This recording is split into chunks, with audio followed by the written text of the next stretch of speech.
नमस्कार, हर्ष न्यूज की तेज गति वाली बुलेटिन छत्तीसगढ़ रफ्तार में आपका स्वागत है।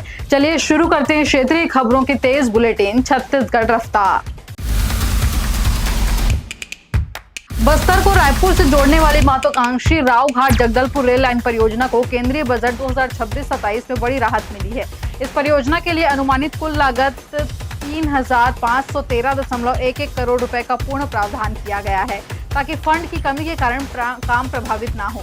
रेल मंत्रालय द्वारा हाल ही में जारी पिंक बुक यानी समेकित बजट विवरण में इस परियोजना के तहत बस्तर क्षेत्र में रेल नेटवर्क विस्तार की व्यापक योजना प्रस्तुत की गई है। इससे क्षेत्र के विकास को नई दिशा मिलने की उम्मीद जताई जा रही है।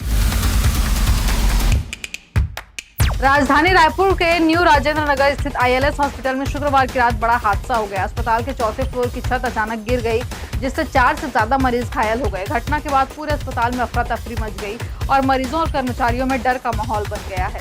प्रत्यक्षदर्शियों के मुताबिक हादसा उस समय हुआ जब वार्ड में मरीजों का इलाज चल रहा था। अचानक छत का एक हिस्सा भरभरा कर गिर पड़ा, जिससे वहां मौजूद मरीज और उनके परिजन उसकी चपेट में आ गए। तेज आवाज के साथ मलबा गिरते ही अस्पताल में हड़कंप मच गया। स्टाफ ने तुरंत राहत कार्य शुरू किया और घायलों को सुरक्षित स्थान पर शिफ्ट किया।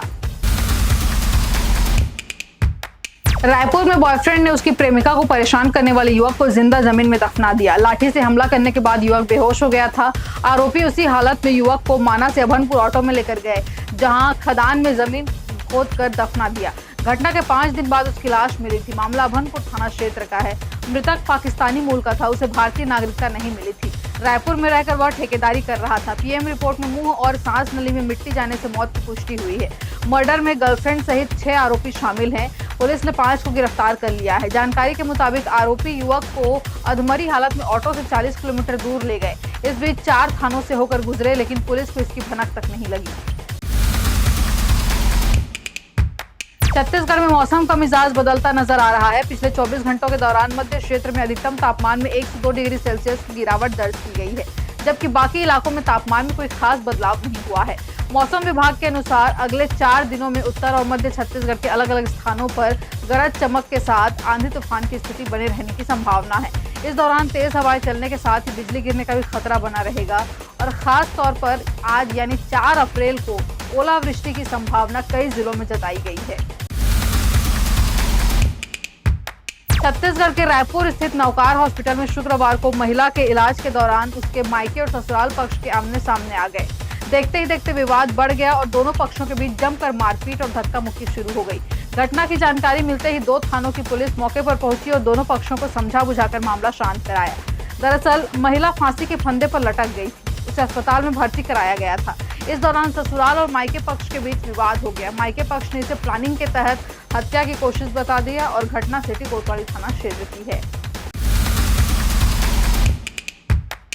दक्षिण पूर्व मध्य रेलवे बिलासपुर जोन ने वित्तीय वर्ष 2025-26 में माल लदान और राजस्व अर्जन में कई कीर्तिमान स्थापित करने का दावा किया है। जोन के GM ने बताया है कि इस अवधि में 261.25 मिलियन टन माल का लदान किया गया, जिससे 32,000 करोड़ रुपए का राजस्व मिला। GM ने बताया कि माल लदान में पिछले साल की तुलना में 3.1% की वृद्धि दर्ज की गई है, जो संभवतः भारतीय रेलवे में सर्वाधिक है। इस उपलब्धि के साथ दक्षिण पूर्व मध्य रेलवे भारतीय रेलवे माल लदान में दूसरे स्थान पर रहा। नगर निगम रायपुर द्वारा शहर में चलाए जा रहे अतिक्रमण हटाओ अभियान के तहत छत्तीसगढ़ शासन के प्रतिष्ठित उपक्रम देवभोग के मिल्क पार्लर्स को हटाए जाने के विरोध में छत्तीसगढ़ प्रदेश देवभोग मिल्क पार्लर संघ ने मोर्चा खोल दिया। नगर निगम के जोन क्रमांक 10 कार्यालय में बड़ी संख्या में पहुंचे संघ के सदस्यों ने निगम की कार्रवाई के प्रति अपना गहरा आक्रोश व्यक्त किया। विरोध स्वरूप संघ के पदाधिकारियों और कार्यकर्ताओं ने कार्यालय परिसर में ही दूध के पैकेट फोड़कर अपना विरोध दर्ज किया। संघ का तर्क है कि शासन के उपक्रम को अतिक्रमण की श्रेणी में रखकर हटाना अनुचित है, जिससे न केवल स्वरोजगार प्रभावित हो रहा है बल्कि आम जनता के लिए दुग्ध आपूर्ति में बाधा आ रही है।